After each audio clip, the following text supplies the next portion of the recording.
Hi there everybody, it's Lynnea from Miss Ink Stamps, and I'm going to use two of the new stencils from the latest release to create an easy card with no coloring whatsoever, just a little bit of ink blending. So I'm starting here. I have the hand-drawn hearts stencil.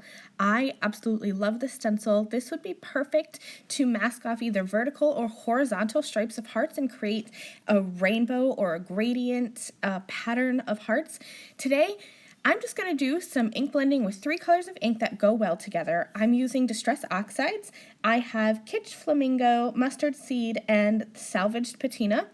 And I'm just going in with my little finger blending brushes and just adding kind of blobs of color. No real rhyme or reason, because all three of these colors are going to blend well with each other. So I'm just starting with my lightest color, which is the Mustard Seed. I added a couple areas of color.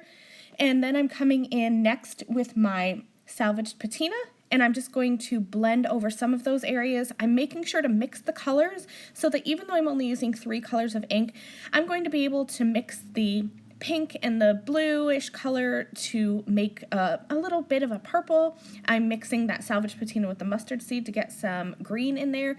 And check this out, super easily, this took me maybe a minute. I have this pretty background. Now, I love to add black ink spatters to my backgrounds. I think it adds a nice touch, but this new stencil, the Tiny Snowfall stencil, is going to make this even less messy and a little bit easier. Whenever I add ink spatters, it gets on the backs of my hands and everything, so I'm just going to blend some black ink through that Tiny Snowfall stencil. And check this out. I have a pretty rainbow hearts background with that look of black ink spatter over the top. I used two stitched rectangle dies to cut out my panel. So I used a large one, cut it out, and then I used that smaller one and cut it out again. This is going to allow me to stack up this die cut background panel. I'm using two pieces of black foam. This is just fun foam, nothing super fancy. And I am going to build this up on a black card base. So when this front piece is popped up, and you look at it from the side, you're going to kind of see a little bit of a black border. It's like a play on the eclipse technique. I just think that it's a fun way to add something extra to a simple background.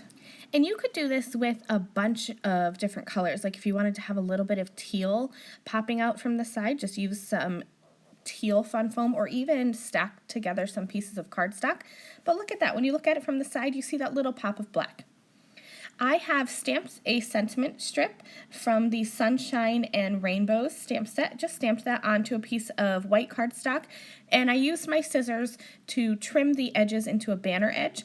And then I also cut a piece of black cardstock that is just a tiny bit bigger than that sentiment strip. I'm going to foam mount my white sentiment strip onto the black backer piece, and then I will add that right in the center of my card. I'm kind of using the back of my card so that I can see the sentiment strip. I was trying to do it on my black craft mat, and I just couldn't see the border to get it even. But that's it. Thank you guys so much for watching. I will link all of the Miss Ink Stamps products I used in the video description below. Thank you for watching. See you soon. Bye. Thank you again very much for watching this video. If you liked this video and you'd like to see more from me, please hit that subscribe button that is on the screen now. And here are a few other videos that I thought you might enjoy.